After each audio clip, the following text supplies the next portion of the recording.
quiero recordarles algunas citas bíblicas que nos hablan del mensaje que Cristo predicaba, del mensaje que era un mensaje radical, un mensaje a veces muy lacerante, pero que lógicamente ese mensaje provocaba la transformación de las vidas.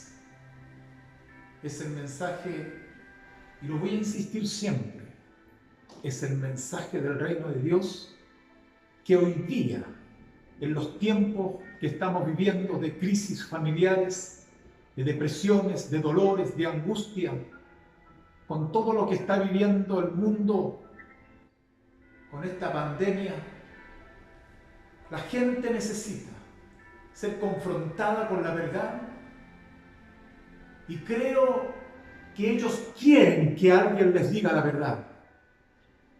Y es la verdad acerca del mensaje que Cristo predicaba y que los apóstoles predicaban.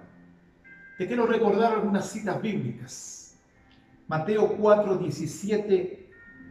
Desde entonces comenzó Jesús a predicar, a proclamar y a decir: arrepentíos, porque el reino de los cielos se ha acercado. Y Jesús empieza su ministerio. Después que Juan fue encarcelado, dice Marcos 1:14 y 15, que Jesús vino a Galilea predicando el evangelio del reino de Dios, diciendo: el tiempo se ha cumplido y el reino de Dios se ha acercado. Y después les dice esta palabra: arrepentíos y creed en el evangelio. Evangelios son buenas nuevas y todos lo sabemos. Evangelios son buenas noticias, pero sí tenemos que saber esas buenas noticias es acerca de qué. Las buenas noticias son acerca del reinar de Dios, acerca del gobierno de Dios, acerca de lo que Cristo proclamaba, predicaba y enseñaba. Era el mensaje del reino. En Mateo 4:23 nos señala la Escritura: y recorrió Jesús toda Galilea enseñando en las sinagogas de ellos y predicando el evangelio del reino y sanando toda enfermedad y toda dolencia en el pueblo. Las señales le iban siguiendo a Jesús después que él predicaba el mensaje del reino de Dios.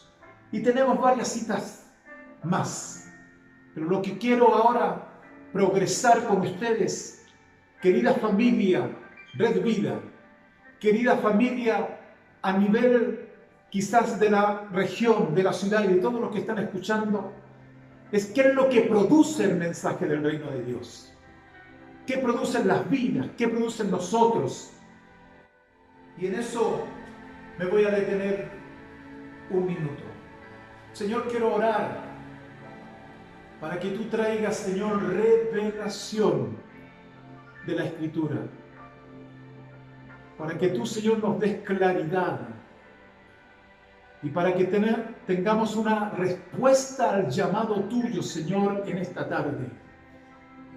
El llamado tuyo es obediencia al mensaje del reinar de Dios, al mensaje del señorío de Cristo. Señor amado, queremos dar respuesta. Señor, háblanos, que los ojos del entendimiento sean alumbrados, que realmente, Señor, nuestras vendas puedan caer y podamos entender en los tiempos que estamos viviendo y lo que se precisa, Señor, con urgencia. Quizás precisamos ser reevangelizados, pero la urgencia es predicar lo que tú predicabas. La urgencia es decir lo que tú decías, pensar lo que tú pensabas y ver cómo tú ves las cosas, Señor. Por eso, Señor, necesitamos de la intervención divina tuya en esta tarde. Gracias, Señor. Queridos y amados, ¿qué produce el mensaje del reino de Dios? Esto lo escuché hace muchos años atrás, de nuestro amado Jorge Imitiano.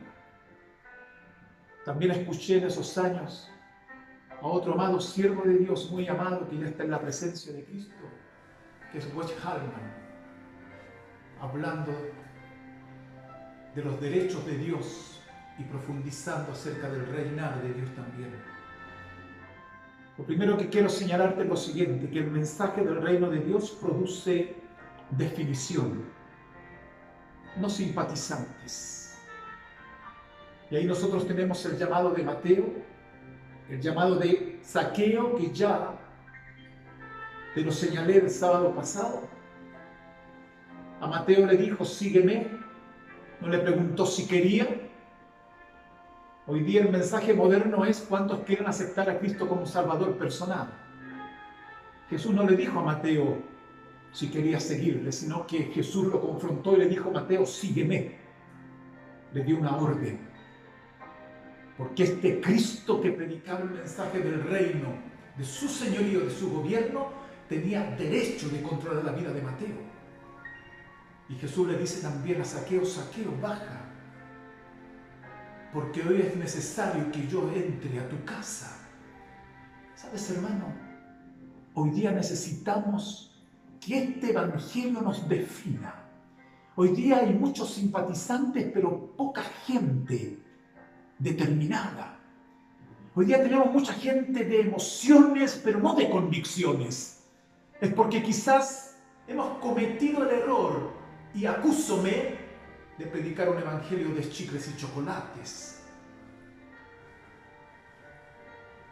Un evangelio apelando a las necesidades de la gente, que son legítimas, y que Dios quiere el bien de la gente totalmente. Pero a veces la gente va detrás de los beneficios solamente, y predicamos solamente de los beneficios, pero no de las exigencias, no de las demandas que Cristo hacía. Por eso este evangelio produce definición, no simpatizantes. Y si tú eres uno de los simpatizantes, o una familia, o tu vida en particular, tienes que definirte. Algunos simpatizan con la música, otros con una obra de teatro, a otros les gusta otro tipo de cosas que se dan dentro de un marco congregacional. Pero cuando son confrontados con la verdad, con el mensaje del reino de Cristo, entonces se empiezan a replegar, porque no les gusta el mensaje de Cristo. Algunos se van de las congregaciones. Algunos dicen, esto no es para mí. Yo te quiero señalar lo siguiente, que cuando Cristo, después de los 40 días que estuvo ayunando y orando, su primer mensaje fue Marcos 1, 14 y 15, arrepentidos porque el reino de los cielos se ha acercado. Ese es el mensaje de Cristo. Definición ante el llamado del Señor. El mensaje del reino de Dios, ¿qué más produce? Produce discípulos. No simples creyentes, no simples miembros de una congregación, sino gente comprometida que eran llamados discípulos. Te voy a leer una escritura, allí en Lucas 14, 33, que señala lo siguiente. Así pues, cualquiera de vosotros que no renuncia a todo lo que posee, no puede ser mi discípulo. A todo lo que posee, no puede ser mi discípulo. Es decir, la prioridad de aquel que se hace cristiano es Cristo. De mañana, de mediodía, de noche, en la oficina, en el trabajo, en donde quiera que se encuentre, en una cancha de fútbol, donde quiera que esté, en la universidad, él sabe que tiene que dar una cuenta a Dios. Él sabe si es discípulo o es un creyente o un simpatizante. Hoy día se necesitan discípulos, discípulos renunciados, no simples creyentes, gente comprometida. ¿En qué cosa? Gente comprometida en conocer a Dios, en amar a Dios, conocerlo. ¿Y sabes para qué conocerlo? Para hacerlo conocido. ¿A quién? A aquellos ricos, pobres, profesionales, campesinos, obreros. Aquellos que lloran y aquellos que no lloran. Aquellos que tienen muchos argumentos filosóficos y aquellos que no tienen ninguno. El mensaje del reino te confronta y quieres que tú seas discípulo, discípula de Cristo. Y no solamente un creyente o una persona que cree. Hay mucha gente que cree, pero que sigue haciendo lo que se le da gusto y gana. Porque no han entendido que tienen que tener una determinación, una definición y que tienen que ser discípulos. Discípulos de Cristo. ¿Qué es un discípulo? Una palabra griega que es matetes, que significa un seguidor, un aprendiz. Significa ser alumno. Significa alguien que se sienta en la silla y que está atento, tiene avidez por aprender, tiene avidez por ser, por vivir el mensaje de Cristo y poder luego enseñarlo a otros, porque ha tenido un encuentro real con Cristo, un encuentro real con Dios. Se ha definido y tiene los beneficios de Dios, porque ya no es un creyente, sino que es un hijo de Dios, un hijo de Dios, un discípulo de Cristo.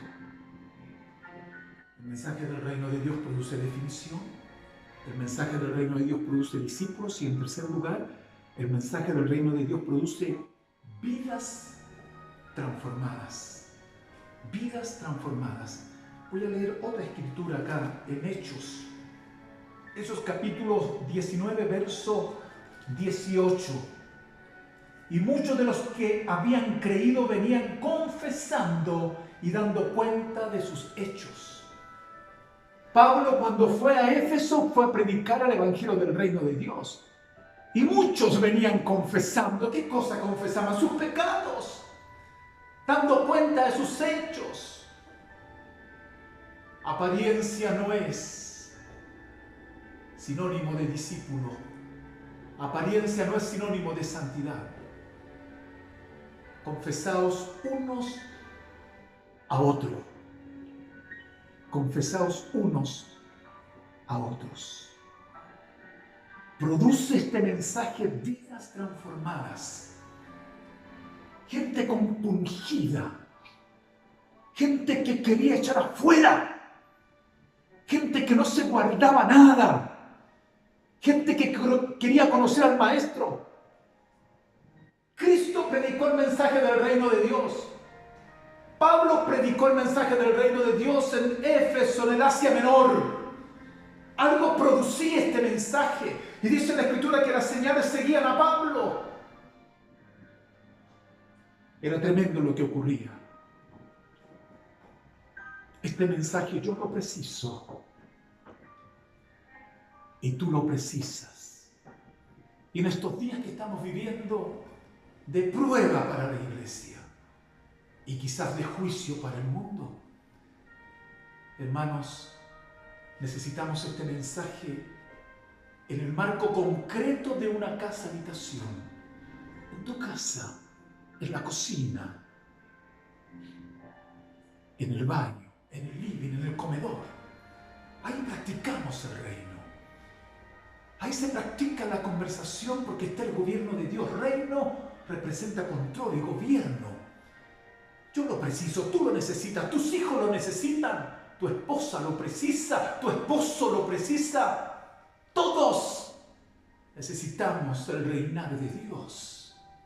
Y más ahora que nunca, que sea la prioridad. ¿Por qué dejarlo para después? Ahora Él te llama a que seas un discípulo de Cristo. Ahora nos está llamando a todos, a toda esta nación, a todo el mundo. Doblegar nuestras rodillas delante de Él humillarnos, confesar pecados.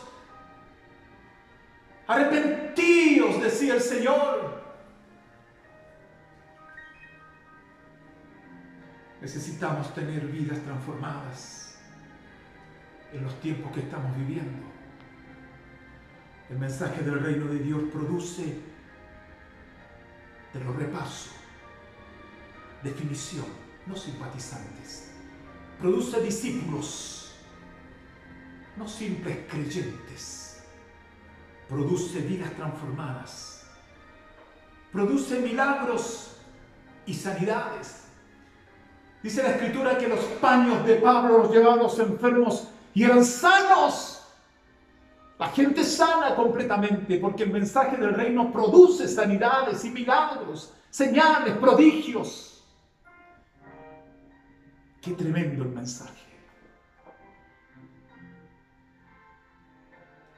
Doy tantas gracias a Dios, porque este mensaje bendito ordenó mi vida, ordenó nuestro matrimonio, ordenó la crianza de los hijos, ordenó el relacionamiento, ordenó la manera de enseñar, ordenó las actitudes y la conducta que cada uno tenía. El mensaje del reino nos ordenó a ser familia.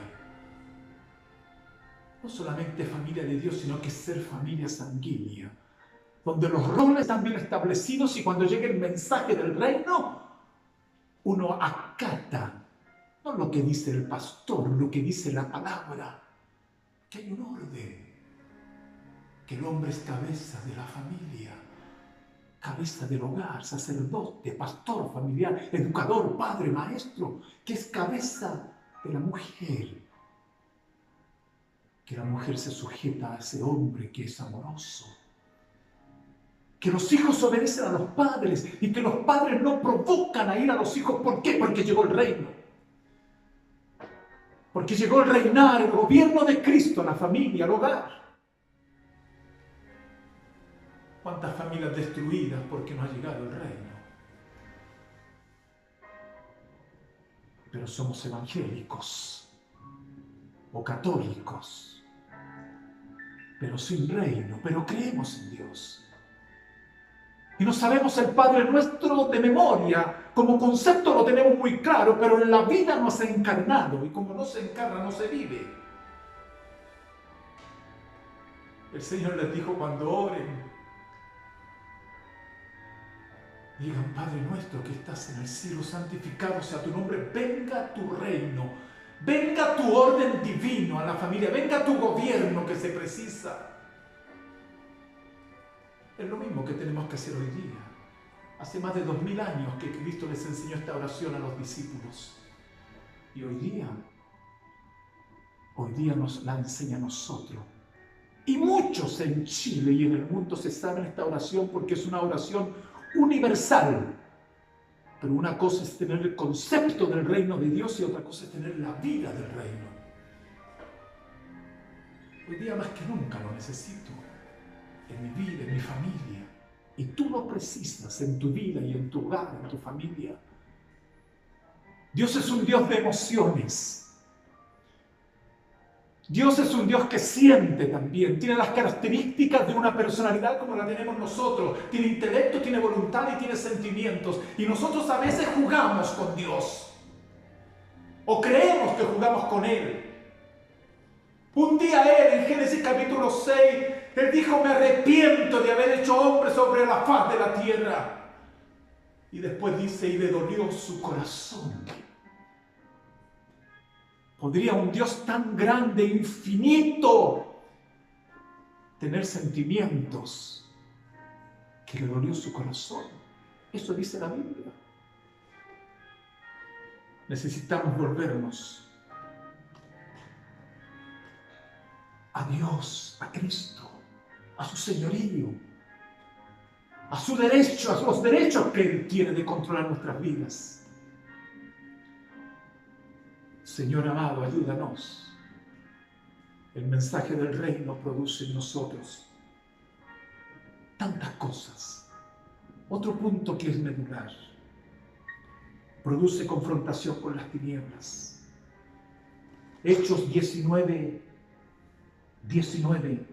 Asimismo, muchos de los que habían practicado la magia trajeron los libros y los quemaron delante de todos, y hecha la cuenta de su precio hallaron que era 50.000 piezas de plata. Muchos. Yo me imagino que traían los libros y la gente compungida, la gente arrepentida, la gente daba cuenta y confesaba sus hechos de pecado, practicando magia, brujería, hechicería, todo eso, y trajeron los libros y los pusieron allí. Y dice la Escritura que los quemaron y que el valor de esos libros era 50.000 piezas de plata. ¿Qué estaba pasando? El mensaje del reino confronta las tinieblas y las tinieblas tienen que huir.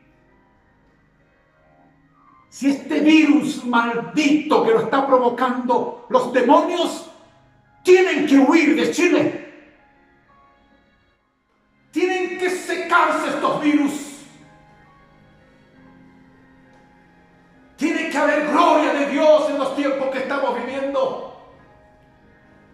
Y la iglesia, luego que pase esto, va a emerger como una fuerza de agitación espiritual. Y muchos van a llegar a tu casa, a mi casa, a golpear la puerta y decirme: quiero entregar a Cristo.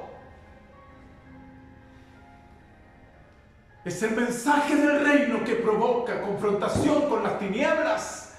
Y las tinieblas tienen que huir. Tienen que disiparse ante el mensaje del reinar de Cristo.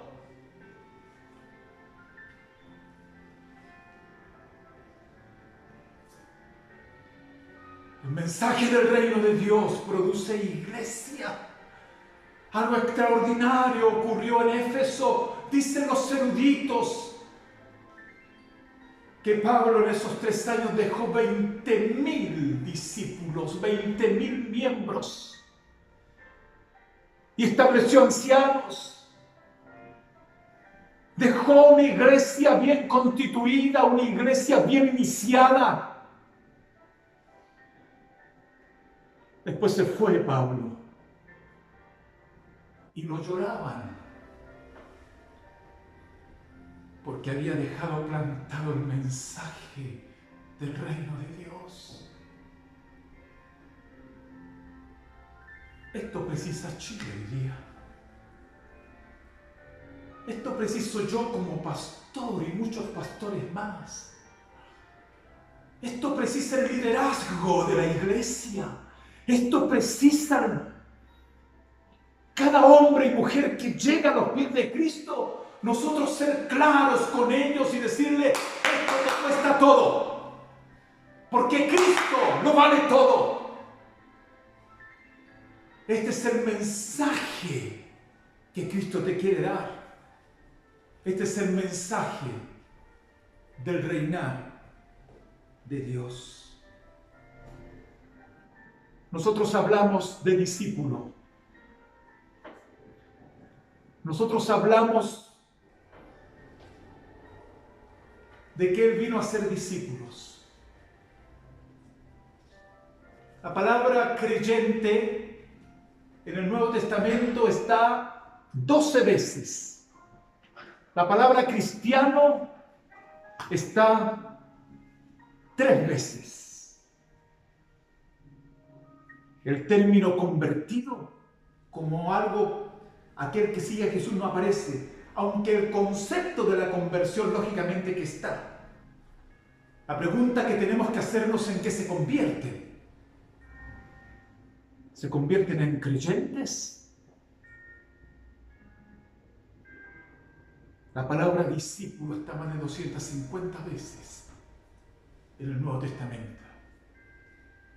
La gente tiene que saber en qué se va a convertir. Y el tren que va al cielo tiene una pura categoría de gente que son discípulos. Los discípulos, claro que son creyentes, que son cristianos. Pero hay creyentes que no son discípulos, aunque creen las verdades de Dios y tienen el concepto claro y filosofan con todo eso. Pero cuando Dios les hace una demanda que tienen que amar a su mujer, que tienen que criar a sus hijos, que no tienen que provocarlos a ira, que tienen que ser responsables, que tienen que ser sal y luz aquí en el mundo, sal de la tierra y luz del mundo, entonces se repliegan porque han tenido solamente a un Cristo de salvación, pero no al Cristo Señor, que tiene derecho de controlar nuestras vidas. Y su derecho no se basa en algo arbitrario, sino que su derecho se basa en el amor. Por eso era necesario que yo te hablara un poco de esto, del mensaje del reino de Dios. Y quiero terminar con lo siguiente.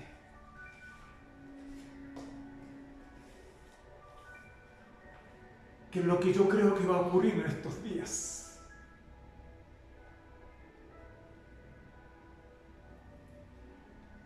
Es la presencia del Espíritu Santo en medio nuestro. Pedro era un hombre muy subjetivo antes de recibir la unción del Espíritu Santo. Pedro un día le dijo a Jesús que él daría hasta la vida por él. Y Jesús le dijo: no, Pedro, tú me vas a negar. Porque Pedro era subjetivo. Todavía no era de convicciones. Pedro era de emociones. Era subjetivo. Lo negó 3 veces. La gente le decía: tú hablas como él, tú caminas como él. ¡No! Pedro era emocional. A veces como yo, o como tú.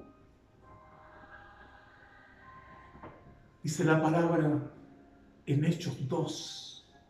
Cuando llegó el día de Pentecostés, estaban todos reunidos juntos y de repente vino del cielo un estruendo como de un viento recio que soplaba, el cual llenó toda la casa donde estaban sentados. Y fueron todos llenos del Espíritu Santo y comenzaron a hablar en otras lenguas según el Espíritu les daba que hablasen. Y Pedro estaba ahí, con 119 más. Estaba Pedro. Y fueron todos llenos del Espíritu Santo. Comenzaron a hablar en otras lenguas según el Espíritu les daba que hablasen. Una evidencia de ser llenos del Espíritu Santo. Y de repente se levantan multitud de gente diciendo: estos están llenos de mosto. Estos están embriagados, están borrachos. Sí, estaban embriagados. Estaban embriagados del Espíritu de Dios. Es lo que nos hace falta a nosotros, llenos de Dios. Y Pedro se para, y se paró con un equipo. Se para con 11, con los 11, y empieza a hablarles ahí, a refutarles y a decirles lo que habían hecho con su maestro.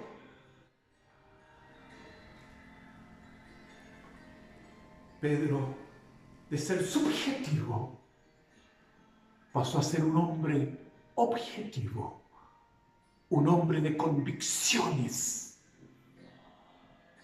porque todo lo que el maestro le había enseñado, escúchame bien, necesitaba la unción del Espíritu Santo para practicarlo como Dios quería. Y Pedro cambió radicalmente. Tú y yo Necesitamos esa gloria. Necesitamos esa unción. Quiero que por un momento podamos orar al Señor.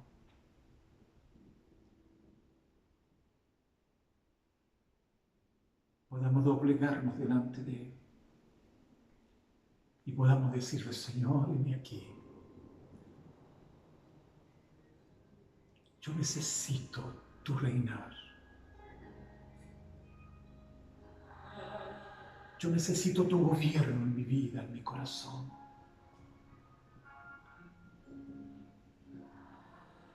Mientras escuchas esta hermosa melodía,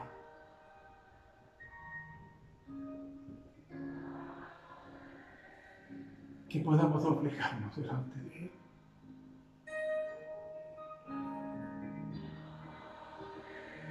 Confesamos, Señor, nuestros pecados.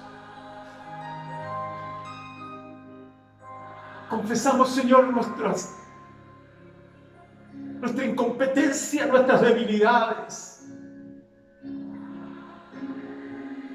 Porque la oración, Señor, es ser incompetentes. Es el testimonio de nuestra debilidad, de nuestra incompetencia. Por eso oramos. Para que tú hagas con nosotros lo que tienes que hacer. Por misericordia. Para que tú nos rompas, Señor. Y te formes en nosotros como discípulos.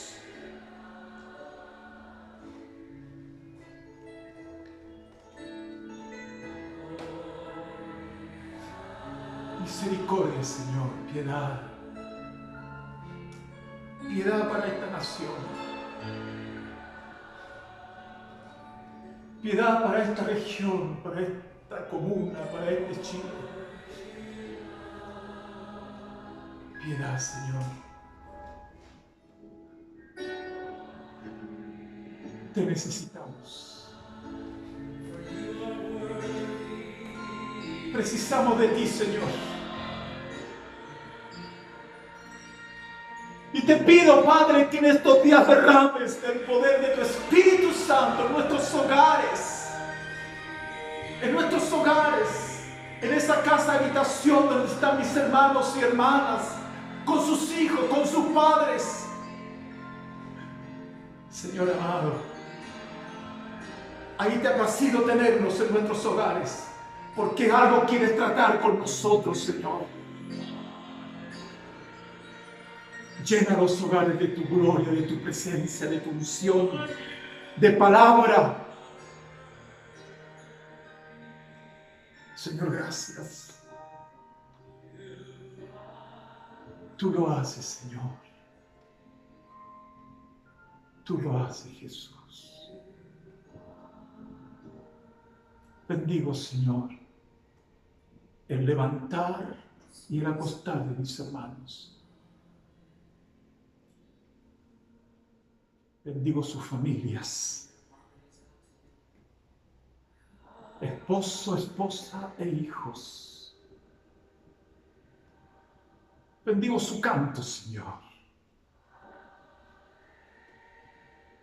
Bendigo sus lágrimas. Cuando está tu presencia, es porque hay santidad. Presencia tuya. Trae paz, tu presencia. Trae fortaleza. Trae empuje, valentía, coraje. Ganas. Gracias, Señor. Pero puedo comer.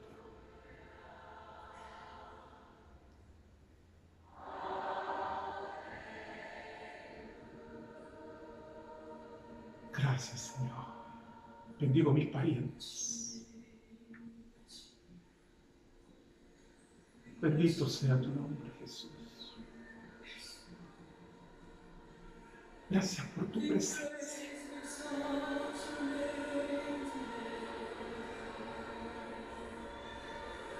pray.